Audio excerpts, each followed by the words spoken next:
أعوذ بالله من الشيطان الرجيم بسم الله الرحمن الرحيم رب اشرح لي صدري ويسر لي أمري واحلل عقدة من لساني يفقهوا قولي واجعل لي وزيرا من أهلي يا رب زدني علما يا رب زدني علما يا رب زدني علما السلام علیکم ورحمۃ اللہ وبرکاتہ علیکم ورحمۃ اللہ وبرکاتہ میرے پیارے بچے، میرے شہزادے بچے، کیسے ہیں آپ؟ اللہ تعالیٰ آپ کو اپنے حفظ و مان میں رکھے، آپ سے وہ کام لے لے جو ہمیشہ کے لیے آپ کے والدین کے لیے، آپ کے لیے صدقہ جاریہ بن جائیں۔ ہم لوگ جو بھی نیکی کریں، ہمارے عکس سے جو بھی نیکی ہو جائے، اللہ تعالیٰ اس کا ثواب ہمارے والدین کو پہنچائے۔ اللہ تعالیٰ اور ہمیں رزق حلال عطا فرمائے، آمین۔ آئیے پچھلے لیسن کو دیکھتے ہیں، ہم نے کیا سیکھا۔ قوم مدین کی طرف اللہ تعالیٰ نے حضرت شعیب علیہ السلام کو بھیجا۔ ان کی قوم ناپ تول میں کمی کرتی تھی، حالانکہ قوم خوشحال تھی۔ انہوں نے اپنے قوم کو یہی سبق دیا کہ ناپ تول ٹھیک کرو اور حلال طریقہ استعمال کرو، اور حلال منافع اور دیانت کے اصول سے حاصل کی گئی کمائی تمہارے لیے بہتر ہے۔ آج ہم پڑھیں گے سورہ ہود کی آیت نمبر 87۔ قالو یا شعیبو، انہوں نے کہا اے شعیب، آسوالاتو کا، کیا تیری نماز تامورکو تمہیں یہ حکم دیتی ہے، انترکو کہ ہم چھوڑ دیں، ما یعبدو وہ معبود جس کی عبادت کرتے تھے، آباؤنا ہمارے باپ، ہمارے آبا و اجداد، او ان تفعلا او ان نفعلا، یا یہ کہ ہم کریں، فی اموالنا اپنے مالوں میں، ما نشاء جو ہم چاہیں، انکا بے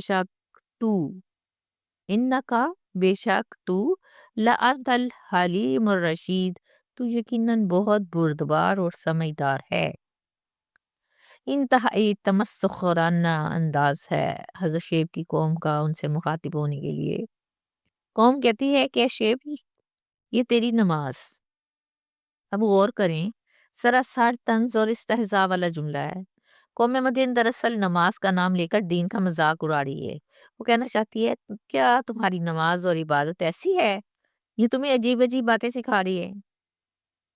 کبھی تم کہتے ہو کہ ناپ تول پورا کرو، کبھی کہتے ہو اجرت اور مزدوری میں کمی بیشی نہ کرو۔ تم ایسا کرو کہ ہمارے کاروبار میں مداخلت ہی نہ کرو۔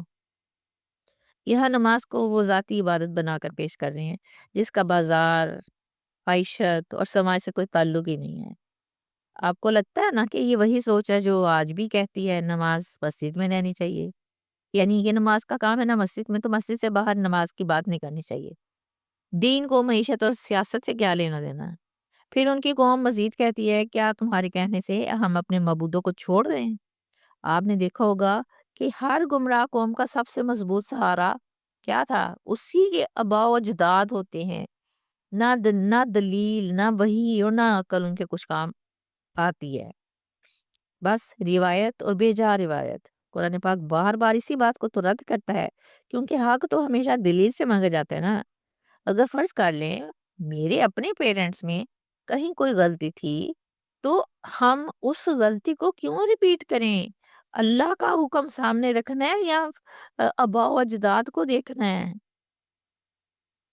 اللہ ہمارا خالق ہے، ماں باپ تو ایک ذریعہ تھے نا ہمیں پیدا کرنے کا، ہمارا مالک تو اللہ تعالیٰ ہے۔ اب سب کچھ یہ نسب سے نہیں ہے۔ قوم کو بھی تسلی نہیں ہوئی، کہتی ہے اے شعیب، ہم لوگ اپنے مال میں اپنی مرضی سے تصرف بھی نہ کریں کیا؟ ہمارا مال ہے ہماری مرضی جیسے، ہمارا مال ہے، ہمارا نسب ہے، ہمارا جسم ہے، کیا ہے یہ سب؟ کون سی چیزوں پر اپنی ملکیت جتا رہے ہو؟ نہ مال اپنا، نہ نسب اپنا، اللہ نے جہاں چاہا تمہیں پیدا کر دیا۔ کیا میں اپنے خاندان میں اپنی مرضی سے پیدا ہوئی؟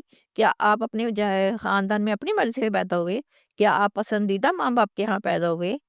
اللہ نے چاہا، جہاں چاہا وہی ہمارا نسب ہے، وہی ہمارا رشتہ ہے۔ نہ تمہارا جسم ہے اپنا، جسم کی کون سی چیز اور کون سا نظام تم نے خود بنایا ہے؟ دراصل مدین قوم اپنی معاشی آزادی کا نعرہ لگا رہی ہے۔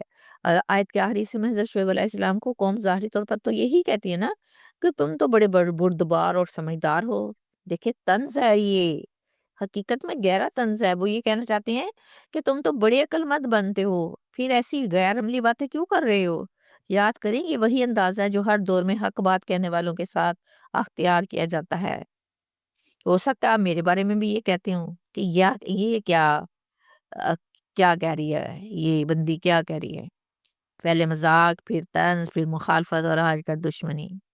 سورہ ہود کی آیت نمبر 88 پڑھتے ہیں، کالا یا قومی، اس نے کہا اے میری قوم، تم کیا تم نے دیکھا یعنی غور کیا اس بات پہ، ان کن تو اگر میں ہوں، اللہ بینات ان واضح دلیل پر، من ربی اس کی طرف سے، میں اپنے رب کی طرف سے، ورزقانی من ہو اور اس نے مجھے رزق دیا ہو یعنی خوشحال کیا ہو اپنی طرف سے، رزقان حسنن اور وہ جو رزق ہے وہ بھی اچھا ہو، یعنی کہ میں اسے چھوڑ کر پھر حرام کیوں کھاؤں؟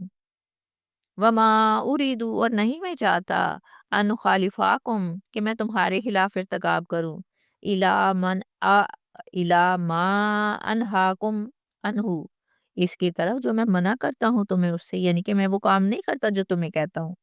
ان اریدو نہیں میں چاہتا الا الاصلاح مگر تمہاری اصلاح کے سوا، مستطاعت جتنی میں کر سکتا ہوں، وما توفیقی اور نہیں ہے میری توفیق الا باللہ مگر اللہ کی طرف، علیہ توکلت اسی پر میں نے بھروسہ کیا، وعلیہ انیب اور اسی کی طرف میں رجوع کرنے والا ہوں۔ کتنی پرفیکٹ بات کی ہے انہوں نے۔ حضرت شعیب علیہ السلام اس قوم سے عقلی بنیاد پر بات کر رہے ہیں کہ دیکھو میری دعوت یا میری ذات رائے پر نہیں ہے منحصر، بلکہ جو اللہ تعالیٰ کی طرف سے میرے پاس حکم آیا وہ میں نے تمہیں دلیل دے کے پیش کر دیا۔ تم لوگ یقین کرو یہ دین عقل کے خلاف نہیں ہے بلکہ عقل کو روشنی دینے والا ہے۔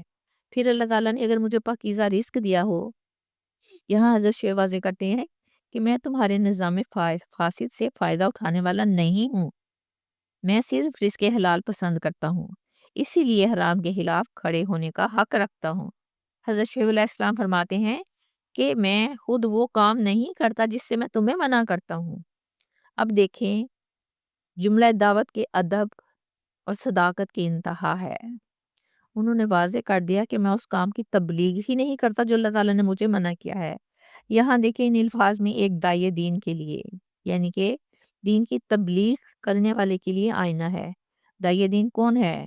جو دین کو کھول کر بیان کر دینا، اپنی ذاتی رائے کو سائڈ پر رکھے، وہی وضاحت کرے جس کا اللہ نے اسے حکم دیا ہے۔ دیکھیں جو خود عمل نہ کرے اور دوسروں کو نصیحت کرتا پھرے تو آپ اس کی بات کیسے سنیں گے؟ اس بات میں تو اثر ہی نہیں رہتا۔ حضرت شیخ واضح اعلان فرما رہے ہیں کہ میری دعوت اور میرا عمل ایک ہی راستے پر ہے۔ اب میں اس اصول کو روزمرہ زندگی کی مثالوں سے آپ کو سمجھا رہی ہوں۔ اب یہ اصول دراصل یہ ہے کہ قول و عمل میں تضاد نہ ہو۔ سیدھی سی بات، جو میرے دل میں بات ہے وہ میری زبان پر ہونی چاہیے۔ یعنی جو شخص دوسروں کو کسی برائی سے روکے اسے کیا کرنا ہے؟ پہلے خود اس برائی سے رکنا ہے، ورنہ تو اس کی بات میں وزن ہی نہیں رہے گا۔ جیسے بچوں سے والد بولے کہ سلام کرتے ہیں، خود سلام کیے بغیر داخل ہو، بچوں سے کہے بسم اللہ پڑھ کر کھانا شروع کرنا ہے، خود ویسے ہی کھانا شروع کر دے، تو بچے بھی اس بات کو نوٹ کرتے ہیں کہ ساری نصیحتیں کیا ہمارے لیے ہیں۔ اب فرض کر لیں جیسے استاد بچوں سے کہے کہ جھوٹ مت بولو سچ بولو، مگر خود والدین سے یا دوسروں سے جھوٹ بولتا پھرے، تو پھر اس بچے جو ہوتے ہیں نا اس کی بات کو سنجیدہ نہیں لیتے، وہ سمجھ جاتے ہیں کہ نصیحت صرف زبان تک ہے، عمل تک نہیں گئی۔ آج کل بچے بڑے سمارٹ ہیں، چاہے آپ کے ہوں، چاہے میرے ہو، چاہے معاشرے کے ہو، کسی کے بھی ہوں، وہ معاشرے کے ہر فرد کے الفاظ کو مکمل نوٹ کرتے ہیں۔ یہی بات حضرت شعیب علیہ السلام اپنی قوم کو سمجھانا چاہ رہے ہیں کہ میری توفیق تو اللہ تعالیٰ کی طرف سے ہی دی ہوئی ہے۔ یہاں ایک داعیہ دین کی عاجزی صاف نظر آ رہی ہے کہ میرے پاس توفیق ہے مگر کس کی دی ہوئی؟ اللہ کی دی ہوئی ہے۔ اور یہاں ہم تکبر کے بادشاہ بنے بیٹھے ہیں، ہم کہتے ہیں ہماری، میں، ہم، یہ باتیں نہیں ہماری ختم ہوتی۔ دیکھیں ہماری اوقات ہے ہی کیا؟ اللہ تعالیٰ کی طرف سے توفیق ملتی ہے تو ہم اٹھتے ہیں، نماز پڑھتے ہیں، ہم قرآن پاک پڑھتے ہیں، ہم تہجد پڑھتے ہیں۔ توفیق کے بغیر آپ اللہ کے سامنے کھڑے ہو کر تو دکھائیں۔ آپ کہتے ہیں نا کہ میں نے نماز نہیں پڑھی، بلکہ یہ کہنا زیادہ مناسب ہے کہ اللہ نے مجھے تو توفیق ہی نہیں دی۔ اسی لیے ہدایت کی بھی توفیق خود مانگیں۔ اللہ تعالیٰ بھی ہدایت بانٹتے نہیں بڑھتے، لیکن قدم بڑھانے والوں کو 70 قدم بڑھ کر تھام لیتے ہیں۔ یہ میرا دعویٰ ہے۔ کسی چیز پر ناز نہ کریں، سب کچھ اللہ کے فضل سے ہے نا۔ آخر میں حضرت شیخ فرماتے ہیں کہ میں نے اپنے اللہ پر بھروسہ کیا ہے اور اسی کی طرف رجوع کرتا ہوں۔ وہ کیا کہنا چاہتے ہیں؟ کہ وہ تھکے نہیں ہیں، بلکہ ہمت اور بھروسہ اللہ پر کرنے سے ان کے لیے آسان ہو گیا ہے، کہ اللہ تعالیٰ پر توکل ہو گیا۔ ہمیں حضرت شعیب علیہ السلام کی شخصیت میں ایک داعی دین نظر آتے ہیں، ایک مصلح نظر آتے ہیں، اور ایک متوکل کی تمام صفات واضح طور پر نظر آتی ہیں۔ اسی کے ساتھ میں اجازت چاہتی ہوں۔ خوش رہیے، آباد رہیے، انشاءاللہ پھر ملیں گے۔ اللہ حافظ۔